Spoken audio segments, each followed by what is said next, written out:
Ang kwentong ito ay hango sa totoong buhay. Mula ito sa isa nating kabayan na itago na lang natin sa pangalang Selena. Taong 1950, Bataan. Sa isang bayan ng San Ramon, Bataan, naninirahan ang kambal na Selena at Cecilia.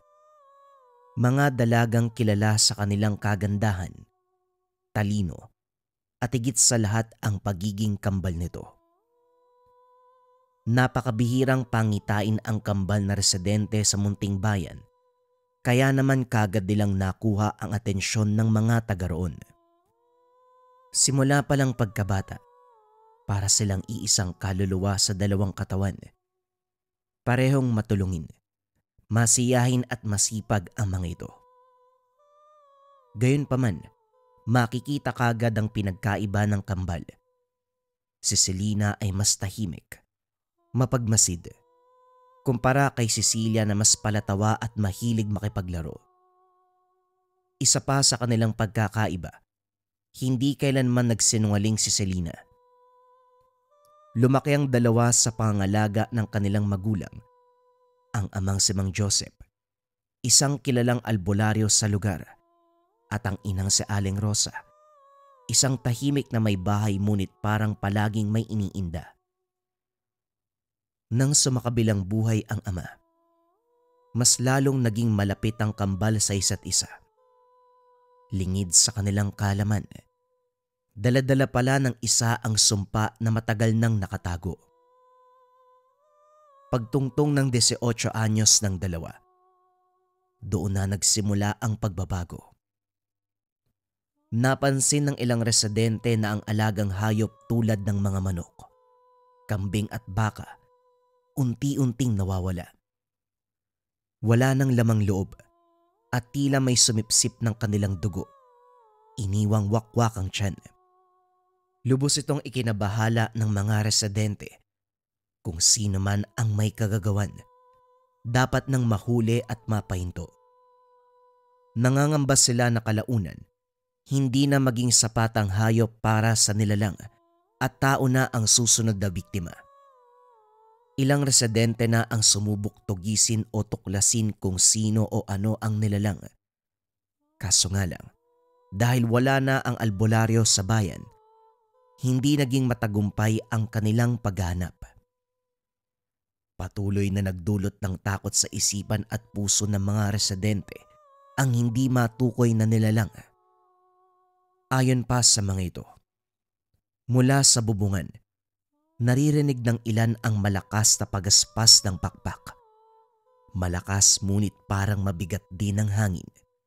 At kahit walang makita, nararamdaman nilang tila may nagmamasid, may nakatingin mula sa dilim. Naghigpit ang otoridad sa lugar. Pagsapit ng 6:00 lahat ay dapat nasa loob na. Sinisiguradong sarado ang mga bintana at pintuan. Nilagyan din ng proteksyon ang natitirang alagang hayop. Nakasilid sila sa sementadong kulungan kung saang tangi may-ari lamang ang may kakayahang magbukas. Dahil sa pag-iingat ng residente, bumaba ang bilang ng natatalang namatayan ng alaga na siyang ikinatuwa ng bayan. Siguro naman, kung ano man yun ang bibiktima, alis na dito. Wala na siyang nakakain eh.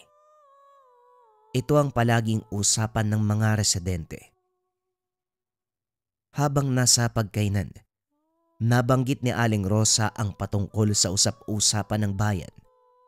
Binalaan niya ang mga dalaga na mag-ingat, lalo na't hindi pa rin natutuklasan kung sino o ano ang may gawa. Nay naman, mga hayop lang ang nawawala, no? Kung ano man yung kumuha sa kanila, siguradong kaya namin ni Selena, di ba? Wika ni Cecilia habang tinatapik ang kambal. Natawa lamang si Selena. Umagang-umaga ay puno ng enerhiya ang kapatid. Hayaan mo na si Inay Cecilia. Nag-aalala yan para sa atin at isa pa. Tulad nga ng sabi ni Inay, hanggang ngayon hindi pa natin alam kung ano yung gumawa nito. Tugon ni Selena. at tinapos na ang pagkain. Pagsapit ng hapon, nagtungo ang kambal sa bayan upang mamalengke. Si Selena lang sana ang aalis, ngunit nagpumilit ang kambal na sasama ito. Cecilia, ano namang gagawin mo sa bayan? Ilang beses ka nang nakapunta dun wala namang bago. At saka isa pa, alam naman nating dalawa na ako lang yung kikilos sa atin eh. Wika ni Selena. Sige na ate, ayoko maiwan dito no. Alam mo namang may kakaiba kay nanay eh. Sige na. Pangako tutulungan kita magbitbit. Pumayag ka na. Ay naku. Sige na nga. Basta siguraduhin mo hindi ka magiging sakit ng ulo. Tuwang-tuwa si Cecilia. Nagtungo sa bayan ang dalawa. Matapos mamili habang pauwi na ang kambal, kagad silang binati ni Linda. Isang dalaga na nagsisilbi sa simbahan. Kapansin-pansin ang malaking tiyan. Kagad kinausap ni Cecilia ang dalaga. Napakadaldal at dami ng tinanong. Gayunpaman may napansing kakaiba si Selena sa kapatid. Halos hindi na maalis ang tingin nito sa sinapupunan ng dalaga. Bagamat napaisip. Hindi niya binigyan ng masyadong pansin ang nakita. Kahit nagpaalam na, hindi pa rin maalis ang titig ng kapatid kay Linda. Oh, wag mo sabihin na gusto mo na ring magbuntis Hindi madali yun. At isa pa, hindi pa tama yung edad mo. Hindi nagsalita ang kapatid. Lalong nagtaka si Selena dahil napakadaldal nito kanina. Pagkarating sa bahay, umakyat muna ng kwarto ang kapatid. Naiwan si Selena sa kusina upang itabi ang mga pinamili. Kalaunan, tinulungan niya rin ang ina sa pagluto ng hapunan. Ilang beses tinawag ni Selena ang kapatid sa kwarto. Kaso nga lang ayaw nitong bumaba. Ang sabi ni Cecilia na masakit ang tiyan. Ilang beses siyang nag-alok ng tulong sa kapatid. Ngunit mariin itong tinanggihan ni Cecilia. Hindi na pinilit pa ng dalaga at umalis na sila. Madaling araw nagising na lamang sa malamig nitong pawis si Selena. Tila naghahabol ng hininga. At sa hindi malamang dahilan, napaginipan nito si Linda. Bagamat hindi malinaw, nakasisiguro ang dalaga na hindi maganda ang nangyari sa panaginip. Gayunpaman muling natulog ang dalaga. Kinabukasan nagulantang ang lahat. Ang takot na dating naramdaman ng mga residente, tila dumoble nang malamang merong namatay sa bayan. Hindi sana ito masyadong bibigyan ng pansin. Kaso nga lang ang itsura ng bangkay nagdala ng kilabot sa puso at isipan ng mamamayan. Isang babae ang natagpuan sa may likod ng simbahan. Putol ang kanang kamay, wakwak ang tiyan at halos hindi na mamukaan. Inisa-isa ng pare ang mga naninilbihan sa simbahan. Nalaman na si Linda ang nawawala. Napaluhod na lamang sa hinagpisang asawa nito. Humagulgol sa pag-iyak. Usap-usapan sa bayan na maaaring nakita ng aswang si Linda na pagkainteresan dahil buntis. Lalong naghigpit ang bawat residente. Tila nagkaroon na rin ng lamat ang dating samahan ng bawat magkakapit-bahay. Nag-iingat ang mga ito dahil baka isa sa kanila ang salarin. Nagpatuloy ang mga panaginip ni Selena na parang naging pangitain na sa kanya. Gusto sana nitong sabihan ng pamilya tungkol sa mga pangyayari. Ngunit sa hindi malamang dahilan, pakiramdam ng dalaga na mas mabuting wag muna itong gawin. Kaliwat kanan na ang mga dalagang namamatay. Tila may matalas na pakiramdam ang aswang na malaman kagad kung sino ang nagdadalang tao kahit hindi pa malaki ang tiyan nito. Sa paglipas ng araw, napansin ni Selena na hindi lamang nakakaapekto sa tulog niya ang pangyayari tuwing bagong may mamamatay. Nagkakaroon ito ng mga pantal, pagsusuka, at tila may kirot sa dibdib na hindi mapaliwanag. Nais niya sanang kausapin si Cecilia, kaso nga lang ayaw niyang maapektuhan ang kapatid. Gusto niyang maging masayahin ang kapatid kahit napakahirap itago ng karamdaman. Isang araw, lumabas muna si Cecilia kasama ang ibang kaklase. Nagsabi namang babalik ang mga ito bago mag-alas 6 ng gabi. Habang naglilinis ng lumang bodega si Selena, natagpuan nito ang isang lumang baul na parang pagmamay-ari pa ng ama. Hindi niya napigilang maluwa dahil malapit silang dalawa. Nakita nito ang mga lumang larawan kung saan masaya at kompleto sila. Kasabay na din ang lumang aklat na gawa sa balat ng hindi kilalang hayop. Nung una nabitawan ng dalaga ang aklat, kakaiba ang gaspang nito. Gayunpaman, nanaig ang kuryosidad ni Selena kaya't muli niya itong kinuha. Sa loob, may sulat kamay ng mga orasyon at tala.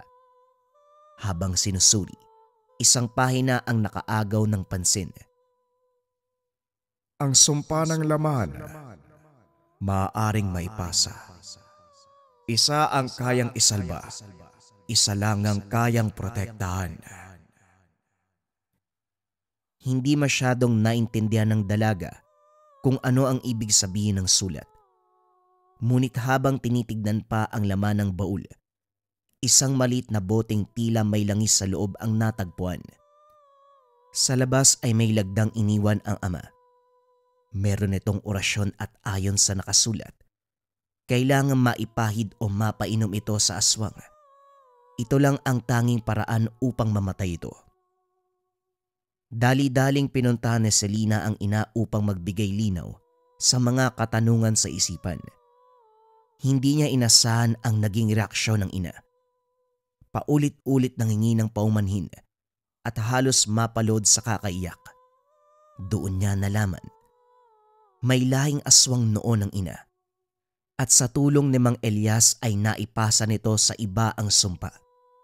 Ngunit sa kalaman ni Mang Elias, isang bata lamang ang kayang bigyan ng proteksyon. Hindi inaasahan ng mag-asawa na kambal ang magiging anak. Ginawa lahat ni Mang Elias upang malagyan din ng proteksyon si Cecilia. Kaso nga lang huli na ang lahat. Tanging pananalig at pananampalataya na lamang, isang milagro ang makakatulong sa kambal. Kaya po ba, ganun mo itrato si Cecilia? Kasi alam mong aswang siya. Bakit hindi niyo po kaagad sinabi? E di sana natulungan natin siya bago pa mahuli ang lahat. Ibig sabihin, siya yung pumatay sa... Natigilan sa pagsasalita si Selena nang dumating si Cecilia. Naite, asan kayo? May dala ko mga pasalubong oh. Oh, ano nangyari? Para kayo nakakita ng multo. Nay, bakit ka umiiyak dyan?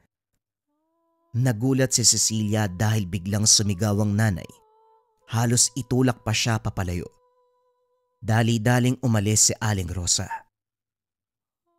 Ate, anong nangyari kay nanay? Bakit ganun?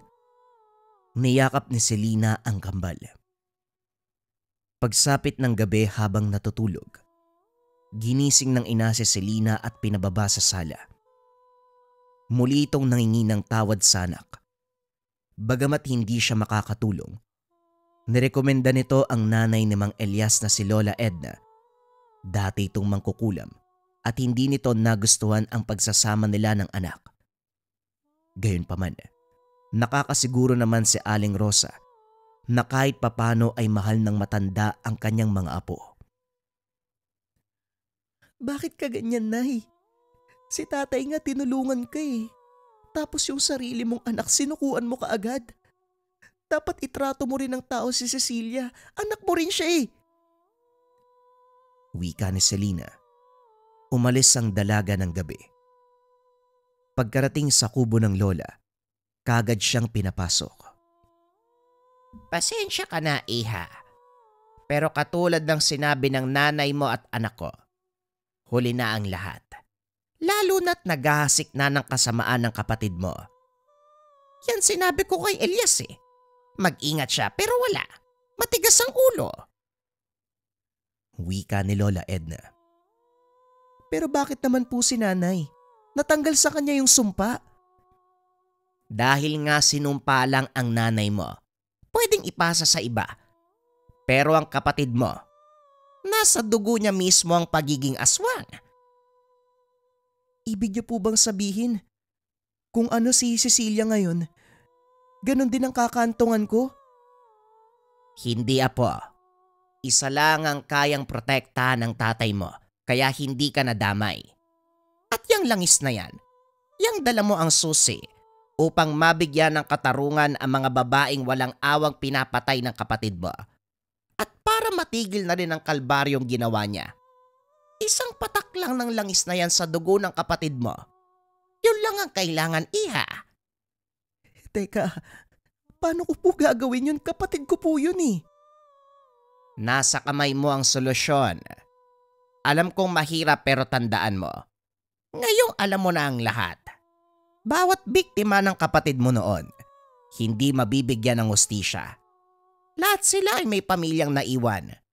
Dadami pa sila kung hindi mo pipigilan. Ito ang huling wika ni Lola Edna. Umuwi na ang dalaga. Sa kanyang isipan, paulit-ulit bumabalik ang mga sinabi ng matanda. Madaling araw na nang umalis ito. Ngunit ganun pa man, madilim ang paligid. Bagamat labag sa kalooban, alam nitong kailangang gawin ang nararapat kahit sariling kadugo pa ang kailangang patayin. Kahit puyat, kagad nitong pinuntahan sa silid ang kapatid. Dahan-dahang binuksan ang kumot. Nakahanda na ang langis upang ibuhos sa sugat ni Cecilia. Kaso nga lang laking gulat nito nang makitang unan lamang ang nasa ilalim ng talukbong. Lumabas si Selena upang subukang hanapin ang kapatid. Kaso nga lang laking gulat niya dahil maraming tao sa labas. Akala ng dalaga nalaman ng taong bayan na ang kambal nito ang aswang. Pero ang dahilan kung bakit sila nasa labas, nawawala ang anak ng kapitan. Nagtulong-tulong ang mga kababaryo upang hanapin sila. Sabay buhos pa ng ulan, nahirapan silang hanapin ang dalaga. Lumihis ng landas sa grupo si Selena. Panalangin nito na sana makita muna ang kapatid bago pa malaman ng mga residente ang katotohanan. Walang buwan, walang mga bituin. Kahit madilim ang paligid, nararamdaman ni Selena ang presensya ng kapatid. Sa liblib at itaas na bahagi ng bundok, doon niya natagpuan si Cecilia. Kaagad niya itong sinundan ng pumasok sa kuweba. Kahit ramdam niya ang pagmamahal, ang nilalang na nasa harapan, malayong malayo sa itsura ng kapatid. Napatras ng bagya ang dalaga sa takot. Nag-aalangan kung itutuloy ba ang plano. Gayunpaman dala ang balisong ng ama at langis na may orasyon. Hinarap niya ang kambal. Dahan-dahang humarap sa kanya ang isang malaking halimaw. Tila nilamon ng anino nito ang dalaga. Nababalutan nito ng itim na balahibo. Matalim ang ngipin at kuko. Nanlilisik ang pulang mga mata.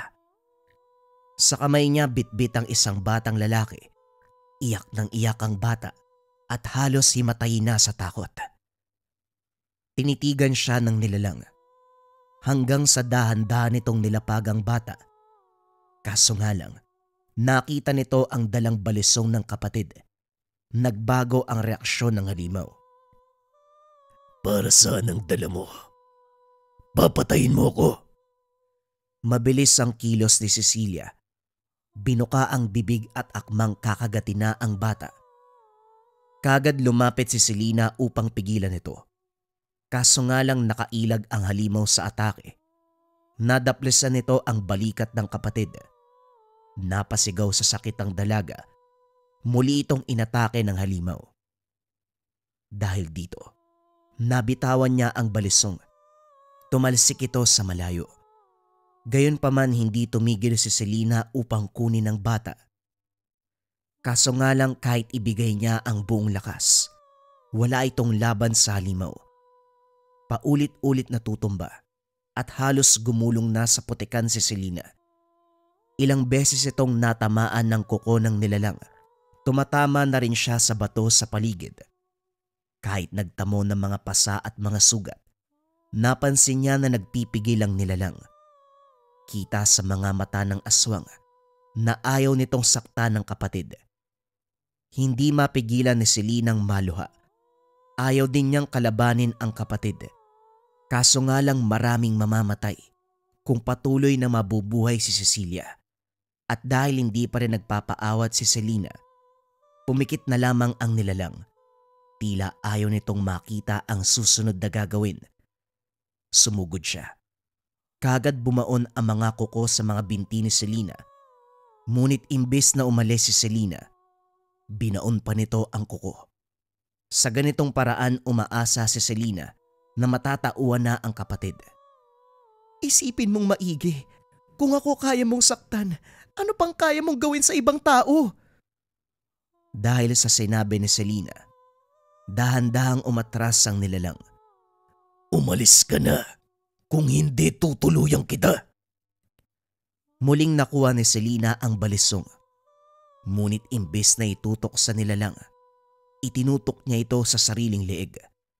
Kaagad binaba ni Cecilia ang bata. Bumalik sa anyong tao. Kung hindi ka makikinig sa akin, mas mabuti pang patayin ko na lang din ang sarili ko. Hindi ko maaatim na alam ko kung sinong may sala sa pagpatay sa mga tao sa baryo. At hindi ko rin kayang sabihin sa mga tao na kapatid ko mismo ang pumapatay. Tama, mas mabuti to. Mamatay na lang ako. Dito na tuluyang nanghina si Cecilia. Nakuha na ang loob ng aswang. Pumayag ito sa gustong mangyari ni Selena. Susubukang ipagamot ang kanyang sarili. Umaasa si Cecilia. Natutupad sa pangako ang kanyang kambal. Kahit kailan, hindi ako nagsinungaling sa'yo. Kaya makakaasa kang tutuparin ko yan. Kagad sinaksak ni Selena ang balisong na nilublob sa langis. Napakalakas na angil ang binitawan ni Cecilia. Ngunit kada tulak nito sa kapatid, masinigitan pa ni Selena ang pagkayakap. Sinagad nito ang talim ng hindi bumibitaw kahit gaano pa karaming sugat ang natamo. Unti-unting humina ang katawan ni Cecilia hanggang sa tuluyan na itong nanlamig at hindi na gumalaw. Patuloy pa rin ang pagbuhos ng ulan. Kasabay ng agos ng tubig, umagos din ang dugo ng aswang. Yakap-yakap ang katawan ng kapatid. Patuloy sa pag-iyak at paghingi ng tawad si Selena. Sana mapatawad mo ko. Pangako. Ito ang una at huling beses na magsisinungaling ako sa iyo. Inihatid muna ng dalaga ang batang dala ng kapatid. Pasikot-sikot ang daan upang hindi matandaan ng bata kung saan sila nanggaling. Nakatulong din ang madilim na paligid upang hindi sila makilala ng anak ng kapitan. Iniwan niya ito sa lugar kung saan malapit ang mga residenteng naghahanap. Nang masiguradong ligtas ang bata, umalis na si Selena at binalikan ng kapatid. Sinukluban ng langit at lupa si Selena nang makita ang katawan nito. Napaluhod sa tabi ng kapatid, tumingala sa langit. Ramdam niya na nagkaroon ng hustisya ang bawat biktima ni Cecilia. Nawala na rin ang pangamba na may susunod pang biktima. Gayunpaman, hindi niya kayang mabuhay sa bigat ng nagawa. Kinuha niya ang natitirang langis. Isinawsaw dito ang balisong ng ama. Ipinikit ang mga mata. Itinapat sa sarili. Kung hindi kita kayang iligtas, sasama na lang din ako sa iyo. Dugo ng dalawa ang umagos, kasabay ng ulan ng gabing yun. Ilang linggong hinanap ni Aling Rosa ang mga anak. Kahit maraming nagsabi na maaaring naging biktima din ng aswang ang kambal. Alam ng ina kung ano ang katotohanan. Bagamat nag-aalangan, naglakas loob ang nanay na puntahan si Lola Edna upang mangingi ng tulong. Kahit alam nito na hindi siya gusto ng matanda, nagpatuloy pa rin. Ang mahalaga ay matagpuan ang mga anak. Kakatok pa lang sana ng pintuan si Aling Rosa nang pagbuksan siya ng matanda. Halika! Alam ko kung anong pinunta mo dito. Dinala ni Lola Edna ang ina sa kinaroroonan ng 2 dalaga. Hindi nito napigilang umiyak sa nakita. Naaagnas na ang katawan ng dalawa. Noon pa lang, sinabihan ko na kayo ni Elias na wag nang ipagpatuloy ang pagsasama nyo. Ngayon ang mga bata ang nagsakripisyo. Dahil sa pagmamahalan yung dalawa. Hindi ako galit, Iha. Pero sana nakinig kayo sa akin. Hindi nagkakaroon ng masayang wakas ang mga nilalang sa dilim. Ngayon, wala nang iyong asawa. Wala na rin ang iyong mga anak. Gamitin mo na lang ang natitirang oras mo sa mundo upang gumawa ng kabutihan. Ipaalam mo sa bayan ng sakripisyo at pagmamahal ng mga anak mo. Upang manatili ang magandang imahe ng mga anak. Walang pinagsabihan si Aling Rosa patungkol sa pangyayari. Katulad ng payo ng matanda, ginamit ni Aling Rosa ang panahon upang gumawa ng kabutihan sa bayan. Ibinuhos niya ang buhay upang tumulong, magbigay gabay at turuan ang taong bayan kung paanong proteksyonan ang sarili sa iba't ibang uri ng elemento at nilalang. Bagamat nagsisisi pa rin ito na hindi man lang niya naparamdam ang pagmamahal sa mga anak lalo na kay Cecilia, bumawi na lamang siya sa mga naging biktima ng anak nito. Ilang taon nang lumipas, isang matandang babae ang nagbabahagi ng istorya sa mga bata tuwing gabi. Sa gitna daw ng kagubatan ng bataan, may 2 punong kahoy na tila magkahawak ang ugat. Ang sabi, kambal na nagsakripisyo, isa para sa bayan, isa para sa kapatid. Simula noon, tuwing may kabilugan ng buwan, nagdarasal ang mga taga San Ramon sa tulong ni Aling Rosa. Wala ng aswang, wala ng mga biktima, ngunit hindi malilimutan ang alamat ng kambal. Ang 2 taong nagsakripisyo dahil sa maling pagmamahalan at para sa kapakanan ng mga taga-baryo. Bagong kwento pa rin ang kasunod, mga kabayan. Ito ay istorya patungkol sa gayuma ng engkanto. Simulan na ang kwento. Ang kwentong ito ay hango sa totoong buhay. Mula ito sa isa nating kabayan. Naitago na lamang natin sa pangalang Mando. Taong 2001. Siquijor. Nagsimula ang lahat nang may nakapagsabi kay Mando tungkol sa pangangaliwa ng asawa. Nag-ibang bayan ito upang magtrabaho pero batay sa sumbong ng kakilala, may kinakasamang lalaki. Ayaw maniwala dahil umuuwi naman ito sa takdang araw at maraming pasalubong. Malaki rin ang perang naipon at sasakto sa halaga ng sahod. Walang kahinahinala dahil nagpapalambing pa rin sa kanya. Ang kwento ay puro tungkol sa trabaho. Panay din ang reklamo nito na minsan walang pahinga sa walang tigil na paglalabada. Nagsisilbi bilang katulong sa mayamang pamilya. Lahat ng gawain ay siya ang bukod tanging kumikilos. Mula sa pagbabantay ng mga bata hanggang sa paglalaban ng mga damit. Babae ang amo, kaya duda siya na meron itong lalaki. Isa pa, subdivision, at lahat ng nakatira ay abala sa trabaho at negosyo. Mahal ang bait ng amo ko. Ang sabi ni Ma'am Sonia, kung magtatagal ako sa kanya ng 3 taon, tataasan yung sahod ko eh. At kapag aabot ng 10 taon, siya nang sasagot sa pagpapagawa ng bahay natin. Nabahagi ko sa kanya yung buhay natin eh. Naawa, kaya ayun, binigyan ako ng kondisyon. Nakakapagod ang trabaho pero kung tutuparin niya ang pangako, titiisin ko yun ha. Wika ni Irene. Mabuti naman kung ganon. Pero kung hindi mo kaya, huwag pipilitin. Unahin mo pa rin ang sarili. Mapag-iipunan din natin ang pagpapagawa ng bahay. At isa pa, walang balak si Tatay Jojo na paalisin tayo. Kaya hindi kailangan magmadali.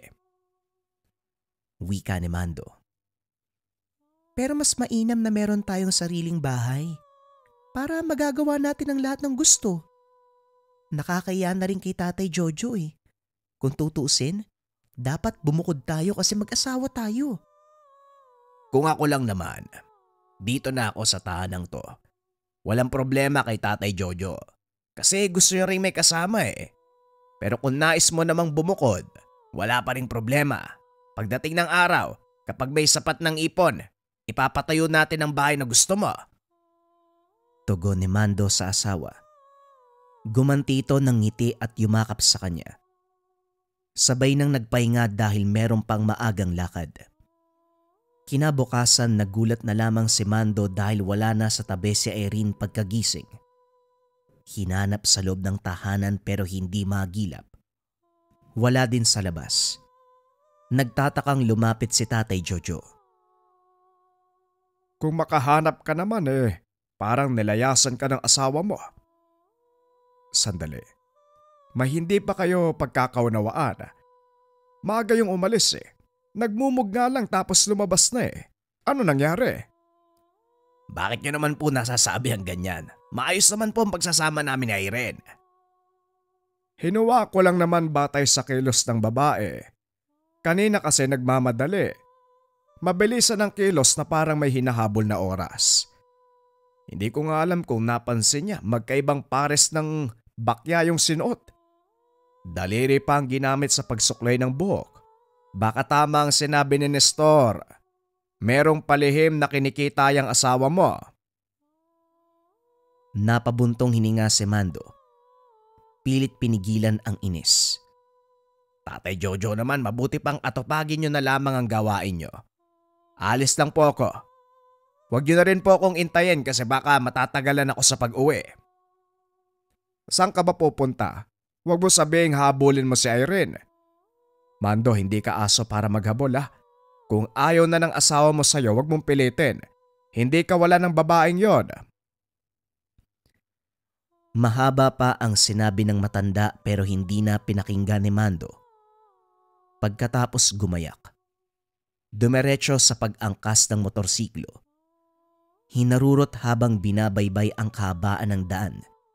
Kaso biglang nahinto sa kalagitnaan dahil hindi alam ang eksaktong pinagtatrabahuan ng asawa. Nahampas na lamang ang manibela. Wala pang ideya kung ano ang totoo pero sa puntong ito, hindi maiwasang makaramdam ng galit. Kaagad ding tinabi ang motorsiklo nang makasalubong ang kaibigang si Nestor. Umagang umaga, ganyan yung mukha mo. Ano balita? Umuwi ka gabi yung asawa mo. Wala bang nabanggit sa'yo? Masama ang timpla ko ngayon kaya huwag ka magsimula. Dumiretso ka sa lugar kung saan ka pupunta. Ayaw mo kasi makinig sa mga payo ko Yan tuloy ang napala mo. Hindi naman ganun kagandahan yung kasama mo. Kumikerengkeng pa. Pasensya na kung masyadong pasmado ang bibig ko ngayon. Nagsasabi lang ako ng totoo. Ano bang alam mo bakit parang mas marunong ka pa sa akin? Bumaba ng motorsiklo si Mando para hanapin ang kaibigan. Nakahanda na ang kamao para manuntok. Pare, kalmahan mo lang. Kung ayaw mong matanggap ang salita ko, bahala ka. Nakakainis na rin kasi. Magandang lalaki ka. Maraming magagandang dilag na nagkakandara pa sa'yo. Pero doon ka pa sa Irene nagpakasal. Siguro ginayuma ka niyan. Hinalungkat ni Nestor ang dalang bayong. Kagad sinabuyan ng asin si Mando pero wala itong reaksyon. Isang saboy mo pa, matatamaan ka sa akin. Ano akala mo? Hilaw na sinaing ako para lagyan ng asin ng takip ng kaldero. Nestor, ito ang tatandaan mo Magkaibigan tayo. Pero sa susunod na makarinig pa ako ng salita mula sa'yo laban sa asawa ko, pasensyahan na lang talaga tayo. Pasensyahan tayo kung darating mga araw. Mapapagtanto mo ang lahat ng sinabi ko. Walang hingian ng tulong Tignan natin. Napapagod na ako kakasabi sa'yo, malaki ka na. Gamitin mo rin yung utak mo minsan. Masamang nagtitigan ang magkaibigan. Naunang umiwas si Nestor. Dumiretso ng daan. Si Mando naman ay lalong kinabahan. Samot-saring kaisipan ang sumasagi. Gayunpaman, minabuting pakalmay ng sarili bago pa tumaas ang presyo ng dugo. Nang makabalik ng tahanan, nabaling kay Tatay Jojo ang inis. Paulit-ulit itong nagsasabi na iwanan na lamang si Irene kung sakaling totoo man na meron itong ibang karelasyon. Dahil mas matanda sa kanya, hindi na sumagot. Ayaw niyang mabastos. Naging maingat sa pagsasalita. Wala naman ho tayong matibay na ebidensya. Wag muna tayo magsasalita ng tapos. Malay natin may pinaplano si Irene. Tong mga kilos niyang pasikreto baka may ibig sabihin para sa amin. Saka na lamang tayo magsalita kung may katotohanan na ang lalabas sa bibig. Ay nako, manang-mana ka sa papang mo. Martir sa pag-ibig. Parang sinalo mo yung karanasan niya sa nanay mo noon Ganito rin yun, Mando. Buong akala ni Marlito, siya lang ang lalaki sa buhay ng asawa niya. Yung pala, pang-10 siya. Napakamot na lamang sa ulo si Mando. Sumakabilang buhay na si nanay at tatay. Kalma ka sa salita mo mamaya, dalawin ka niyan. Umalis na lamang si Mando. Pumasok ng kwarto para ligpitin ang higaan na nakaligtaan kanina. Natigilan nang makita ang gamit ng asawa sa ilalim ng papag. Naiwan ang isang bag. At dahil nakabukas ito, bumungad ang mga sulat na puro pangangamusta. Pangalan ng lalaki ang nakalagda sa ibaba. Napaisip kung sino ito. Hanggang sa naalala ang pinsan na merong diferensya sa pag-iisip. Dahil dito, nagkipit balikat na lamang at saka inayos ang mga gamit. Pagsapit ng hapon, abala sa pagtaga ng saging si Mando para ibenta sa negosyanteng suki. Maramihan ang aangkatin nito, kung kaya't pinutol na lamang ang mga bunga na meron ng hinog. Bayad na rin, kaya binilisan ang kilos. Sa katunayan, nabuhay si Mando sa pagsasaka ng saging, kamoteng kahoy at mais. Ito ang nakagisnan kahit noong paslit pa lamang. Kapag wala pang aanihin, kay Tatay Jojo tumutulong. Isa itong antingero na nagbebenta ng mga anting-anting. Hindi gaanong malaki ang kita dahil para sa mga tao. Walang bisa ang gamit na gawa sa tao kumpara sa bigay ng mismong kalikasan. Gayunpaman, meron pa ring nadadala, lalo na ang mga unang sumubok sa kanya na napatunayan ang bisa ng gamit. Mando, pagkatapos mo dyan, samahan mo ako sa bahayan May nagawa kasi akong gamit Sakto, ngayong araw darating sa pwestong kaibigan ko. Magbabaka sakali lang tayo, baka may bumili. Pandagdag na rin ang gastusin. Minadali ni Mando ang pagputol ng mga saging. Pagkatapos maikarga sa hinihintay na sasakyan, nakisabay na rin sila patungong bayan. Maraming tao sa sandaling ito. Siksikan sa dagsaan ng mamimili. Pumwesto si Tatay Jojo kung saan direktang makikita ng mga taong mahilig sa anting-anting. Mga medalyon na muling binuhay sa pamamaraan ng pagpapakain ng dasal. Mga balang tanso na nilagyan ng orasyon. Mga orasyong isinulat sa papel, inilapat sa habak. Mga rosaryo na binili sa simbahan, kinargahan ng dasal. Kahit papano merong nagka-interes, may bumili. Meron ding panayang puna at bato ng masamang salita. Hanggang sa napako ang tingin ni Mando sa isang lalaki na kaagad pinulot ang mutya ng linta. Mabusising sinuri ang bawat parte. Manong, magkano pong isang to? May taglay ba tong gayuma? Wika ng lalaki. Nagulat ang matanda sa tanong.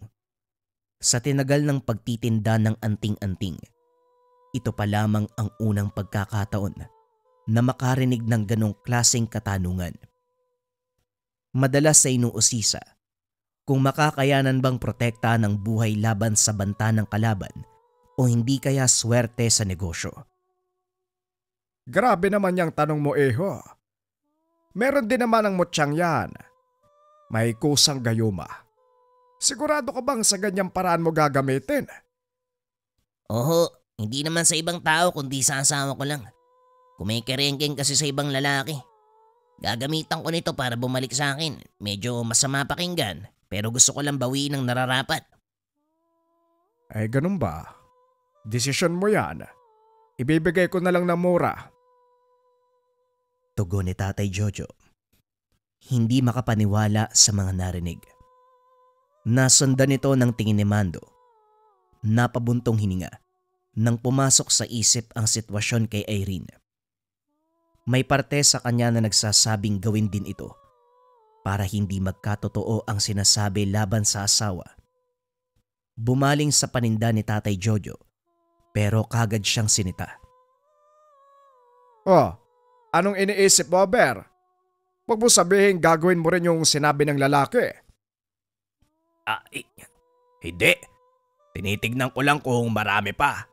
Abutin ata tayo ng hapon dito eh. Pero kung sakali mang gusto mong gawin yan kay Irene, magsabi ka lang para maturuan kita ng tamang pamamaraan. Napailing na lamang si Mando. Ginugol na lamang ang oras sa pagmamasid sa paligid. Sa hindi inaasahan, napatayo si Mando nang masipat sa siksikan ng mga tao ang asawang si Irene. May kasama itong lalaki pero hindi namukaan dahil nakatalikod. Inaninag ng mabuti. Sa pagiging kabado, nagmamadaling pinuntahan pero nakainga ng ibang tao ang nabutan. Kahubog at kawig lang pala ng asawa. Gayunpaman naging balisa pa rin. Hindi maintindihan ang nararamdaman sa puntong ito. Malakas ang kabog ng dibdib. Balisang balisa. Samot-saring pagdududa ang sumasagi sa isipan. Buntong hininga na lamang para mapakalma ang sarili. Lumapit din siya kay Tatay Jojo para magbigay ng tubig at pagkain. Kumain ka muna para naman mabaling ang atensyon mo sa iba. Masyado kang balisa. Kawig lang ni Irene ang nakita mo pero napapraning ka na. Bakit hindi mo na lang kumprontay ng asawa mo?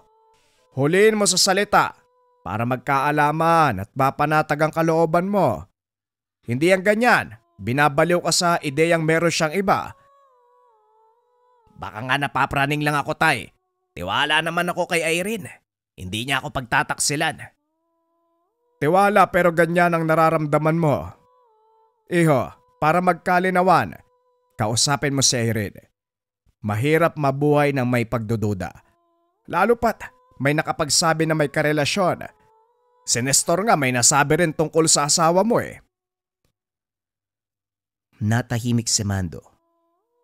Ibinaling na lamang ang atensyon sa pagtulong na maibenta ang mga gamit. Swerteng naubos ang lahat ng pakyawi ng isang antingero. Pag-uwi ng tahanan, nagtaka si Mando nang bumungad sa bakuran si Nestor. Seryoso itong sumalubong sa kanya at binalita ang nalalaman. Ayoko na sanang mangialam ha, pero hindi ko rin mga sikmurang manahimik na lamang. Lalo na tinatraidor yung tinuring kong kaibigan. Mando, hindi ka tulog pero pakiusap gumising ka. Wala na sa'yo yung puso ni Irene, sumama na yun sa ibang lalaki. Kaninang umaga lang, nagtungo ko sa bayan. Nakita ko ang asawa mo, masayang nakikipaglambingan sa isang lalaki. Doon mismo sa Bayaliwan. Nakaramdam ng galit. Gustong sakta ng kaibigan, pero pumaibabaw ang ideya na baka tama ito. Pwede ba pare, tama na. Napagod ako sa lakad namin ni Tatay Jojo eh. Huwag mo na akong guluhin. Nilagpasan ni Mando si Nestor pero nagpumilit ito. Sa puntong yun, hindi pwedeng baliwalain. Paano kung sabihin ko sa'yo na hindi ordinaryong lalaki ang kalaguyo ng asawa mo? Engkanto yun! Diretsong napatitig si Nestor sa kaibigan. Matagal bago nakapagsalita.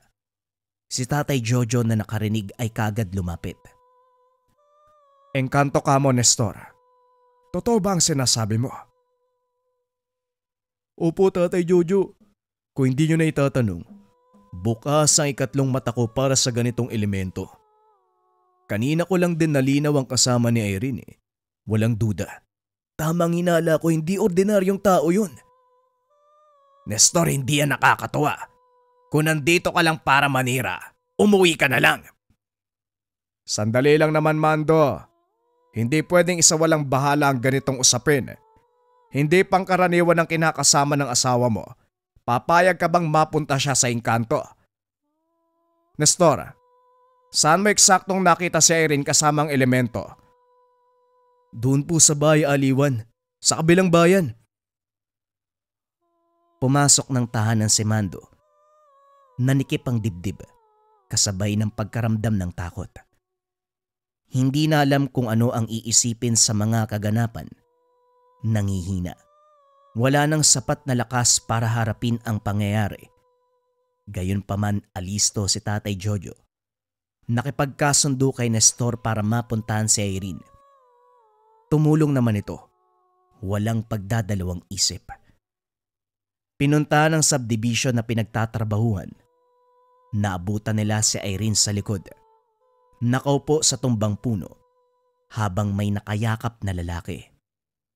Paglingon, kahit si Tatay Jojo ay kinumpirmang engkanto, dali-daling nagbitaw ng orasyon para hindi matangay ang babae sa paglisa nito. Ngayon lang din napagtanto ni Irene ang tunay na katauhan ng karelasyon nang mismong sa harapan niya. Bigla itong naglaho. Hindi siya nakakilos. Napapatanong sa naganap. Ayaw sana nitong umuwi dahil natatakot sa magiging reaksyon ni Mando. Aminado siyang nagkamali. Nakipagrelasyon sa iba kahit may asawa. Kaso pinilit ni Tatay Jojo at Nestor na bumalik ng tahanan upang makapag-usap sila ng maayos. Nanginginig daw marap. Hindi makatingin. Sa kabilang banda, gustong saktan ni Mando ang asawa dahil sa pagtataksil. Kaso natigilan ng bigla itong humandusay at mangisay. Dali-daling dinaluhan pero huli na dahil nawalan ng malay. Sa pagsuri ni Tatay Jojo, bakante ang katawan nito. Sa madaling salita, tinangay ng engkanto ang kaluluwa. Alisto naman si Nestor sa paghabol sa engkanto nang makita sa labas. Kaso nga lang pagdating sa kakahuyan, nabagsakan ng malaking sanga kaya nawala ng malay. Si Mando na nakakita, napailing na lamang. Tay, ano po ang gagawin natin? Kinuha ng engkanto ang kaluluwa ng asawa ko. Tapos si Nestor walang malay. Dahil yun sa hayop na yun. Huwag kang matakot. May laban tayo sa elemento pero isa-isahin natin. Kailangang unahin si Nestor bago pa mauli ang lahat sa kanya. Ano bang sinasabi nyo? Wala lang siyang malay. Samantala ang asawa ko, kaluluwa ang kinuha. Unahin natin si Irene. Mahabang proseso ang pakikipaglaban para mabawi ang kaluluwa ng tao sa kamay ng engkanto. Si Nestor, malay lang ang nawala sa kanya. Siya ang gagamutin ko sa ngayon. Ikaw manatili ka sa tabi ni Irene. Huwag mong ilayo ang mutyang ito. Tinanggap ni Mando ang mutya.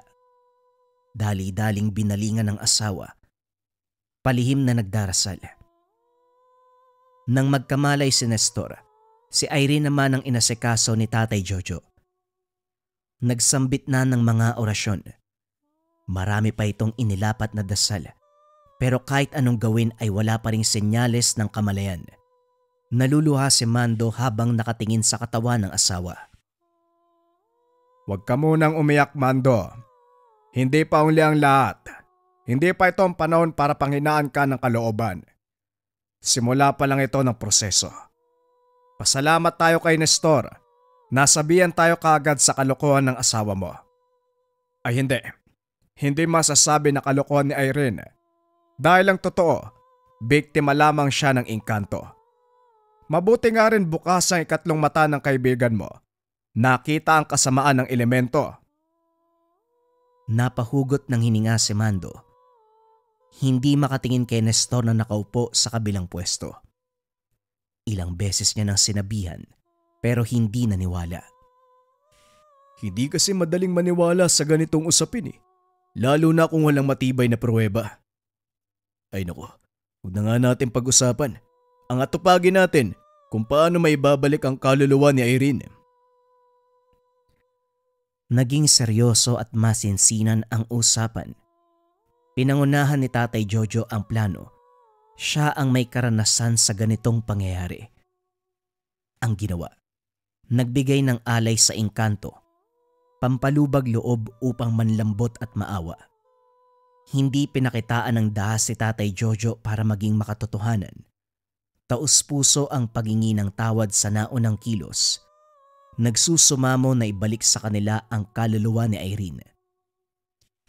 Sa kabilang banda hindi na panatag si Mando.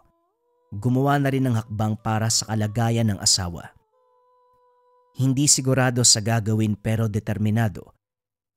Inalala ang pagriritual ni Tatay Jojo noong panahong may tinulungan. Nagtirik ng nakasinding kandila. Binuklat ang libreta. Ang problema, hindi alam kung aling pahina ang babasahin. At isa pa, hirap sambitin ang nakaukit na salita. Gayunpaman ay sinubukan ng sinubukan. Maigpit ang pagkakahawak sa mutya ng linta. Paulit-ulit na sinambit ang mga kataga hanggang umepekto ang ritual. Nararamdaman ni Mando ang lakas ng engkanto. Dumadampi sa balat ang mainit nitong presensya sa wangis ng hangin. Ilang sandali pa, napasinghap ng bumulong ang boses. Bukod sa hindi maunawaan, tila demonyo dahil ang pagsasalita'y may sumasabay. Gayunpaman, kumbinsido si Mando na tama ang ginawa nang kusang mamatay ang kandila. Ganito rin ang napapanood doon sa pagriritual ni Tatay Jojo. Maraming taon na ang nakalipas. Dali-daling niligpit ang mga gamit bago pa mahuli. Nang makaharap sa kwarto kung saan isinasagawa ni Tatay Jojo ang ritual sa pagbawi ng kaluluwa, palihim din sinasambit sa isipan ni Mando ang mga orasyon na nabasa sa libreta kanina. Sumasabay siya sa pag-uusal ng matanda. Dali-dali ring huminto nang tumingin ito. Nang magsunod-sunod ang reaksyon ni Tatay Jojo, tumigil na lamang dahil naunawa ang naging sagabal ang ginawa niya. Sa kabutiang palad nadaan sa pakiusap ang engkanto. Binalik ang kaluluwa ni Irene, kaso nga lang wala na sa katinuan. Panay ang pagiging tulala. Huwag kang mag-alala.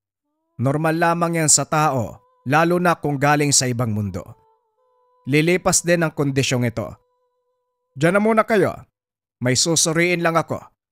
Parang may nangialam sa mga gamit ko eh. Sinundan ng tingin ni Mando ang matanda. Hinalungkat ang aparador na pinaglagyan ng libreta at mga anting-anting. Maayos naman niyang naibalik ang kinuha kung kaya't hindi na bahala. Pero para kay Tatay Jojo, sigurado itong may nangialam. Dali-daling nag-iwas ng tingin bago siya pinaghinalaan. Dumaan ang mga araw sa kabutiang palad bumuti ang kalagayan ni Irene. Maging ang amo nito sa pinagtatrabuhang subdivision, nagtataka sa mga kilos. May pagkakataon na nakikita itong nagsasalita kahit walang kasama. Napapadalas ang paglabas kahit gabi na. Sa likod tutungo kung saan maraming puno. Nga pala, Nestor, hindi pa ako nakakapagpasalamat sa iyo. Maraming salamat sa pagligtas mo kay Irene. Kung hindi ka nagpumilit na sabihin sa akin, hanggang ngayon siguro, biktima pa rin ng engkanto ang asawa ko. Pasensya ka na kung hindi ako naniwala kaagad. Wika ni Mando nang mag-abot sila sa taniman. Hanga nga ako sa asawa mo eh. Hindi naman kagandahan pero naibigan pa rin ang elemento. Pasensya ka na pero walang anuman. Kaibigan kasi kita kaya kung may napapansin ako na may kinalaman sa'yo, asahan mong may gagawin ako. Sa pagpapatuloy ng normal na buhay, si Mando naman ang nagtaka sa sarili. Ilang beses na siyang nakaramdam ng kakaiba sa paligid, lalo na kung nasa mapunong bahagi. Parang may lumalapit na hindi nakikita. Kung minsan pa, namamalikmata, may nasisipat na anino ng babae kung saan-saan. Pinalampas niya ito, inisip na baka napapagod lang. Kaso nga lang maging sa pagtulog, parang may ibang taong katabi. Dito na siya nagduda. Mahal pa na yung ikot mo sa higaan Ayos ka lang ba? Nag-aalalang tanong ng asawa nang makarap sa mesa para sa agahan. Para kang adik ka, ang pula ng mata mo. May bumabagabag ba sa'yo? Ilang araw na kitang nakikitang balisa. Hindi ko rin po alam Parang may gumugulong elemento sa akin. Kung minsan bigla na lang ako nakakakita ng babae, pero hindi malinaw ang muka. Tapos kapag nasa mapunong bahagi ako, parang may sumasabay. Parang may kasama ako na hindi nakikita Baka naman minumulto ka ng babae mo. Ikaw yata ay nagtaksil gumaganti ka May iba nga ako, Mando. May gusto kong itanong sa'yo Kaso hindi ako nagkaroon ng oras. Pagtapat ka nga. Ni minsan ba, ginalaw mo mga gamit ko sa aparador? Yung libreta? O hindi kaya mga anting-anting? Natahimik si Mando, kinabahan sa biglaang tanong ng matanda. Gayunpaman, minabuting hindi magpalata. Kagad umiling at nagbigay ng rason. Lumipas sa mga araw. Sa puntong ito lalong lumala ang sitwasyon ni Mando. Nakakaramdam ng pagyakap sa tuwing hihiga. Hindi masasabing si Irene dahil may pagkakataon na mahimbing ang tulog nito. Sinubukang kumalma pero biglang napasigaw. Nang makita ang refleksyon sa salamin, nakakakilabot na elemento. Ang malalapay na kayakap sa likuran. Natatarantang tinaboy. Sakalang humiwalay nang lumabas si Tatay Jojo sa kabilang kwarto. Pinakiramdaman ng matanda ang presensya sa paligid. Nang sinuri mismo si Mando, dito napagtantong nagsisinungaling. Tinanong kita kung nangialam ka ba sa mga gamit ko. Ang sabi mo hindi. Tapos ito ang malalaman ko. Mando, nagsagawa ka ng ritual na akala mo'y makakabuti at makakatulong sa sitwasyon ni Irene. Pero nagkamali ka. Dahil ang ginawa mo, panghalina sa ligaw na engkanto. Ang binuklat mong pahina ng libreta ay para paganahin ng bisa ng mutya na siyang aagaw ng atensyon ng elemento. Hindi lang yon, susundan ka. Mawiwili sa'yo dahil nga hinalina mo. Pambihira. Katulad lang ito ng binili ng lalaki doon sa bayan Mutya ng linta, gagayumahin ng sariling asawa. Yung pabaon kong orasyon ay kagaya ng binasa mo sa patagong pagre-ritual. Ang kaibahan lang, tawang pinatutungkulan ng lalaki. Ikaw naman, engkantong na biktima mo. Nanghina si Mando sa narinig. Napatulala na lamang nang mapagtanto ang katotohanan. Gayunpaman, sinagot ni Tatay Jojo ang lahat para sa kaligtasan niya. Naghanda ng mga gamit si Tatay Jojo para tuluyang maitaboy ang engkanto at maputol ang naunang ritual na ginawa ni Mando. Kaso nga lang sa unang bahagi, kagad ng bulabog ang elemento. Nagtangka itong patayin ng espiritual na kamalayan ni Mando. Mabuti na lamang maagap ang matanda. Naisaboy ang tubig na pinagbabara ng mutya. Umalingaw-ngaw ang daing nito. Hindi rin nakaligtas sa ritual ni Tatay Jojo. Hinuli ng matanda ang espiritu at kinulong sa bote. Dali-daling nagsunog sa labas at itinapon sa apoy. Patuloy na maririnig ang hinaing ng engkanto. Sinubukan pa nitong makawala pero sa sandaling nabasag ang bote. Dito na rin nagtapos ang buhay. Sinara ni Tatay Jojo ang buong proseso sa isang mahabang dasal. Nakainga ang lahat sa takbo ng kaganapan. Si Mando sa kabilang banda. Napasabunot sa sarili dahil sa ginawa. Nakatanggap ng sermon mula kay Tatay Jojo. Pinaintindi na hindi dahil nakitang ginawa ang isang bagay ay gagawin din. Itinagong mabuti ang gamit, lalo na ang libreta para hindi maulit ang kaganapan. Pasensya na po talaga, Tay. Kung alam ko lang na gano'n ang mangyayari, hindi ko naman ho gagawin. Ikaw naman kasi masyado kang padalos-dalos. Alam kong nag-aalala ka sa asawa mo ng panahong yon, pero sana magsabi ka muna.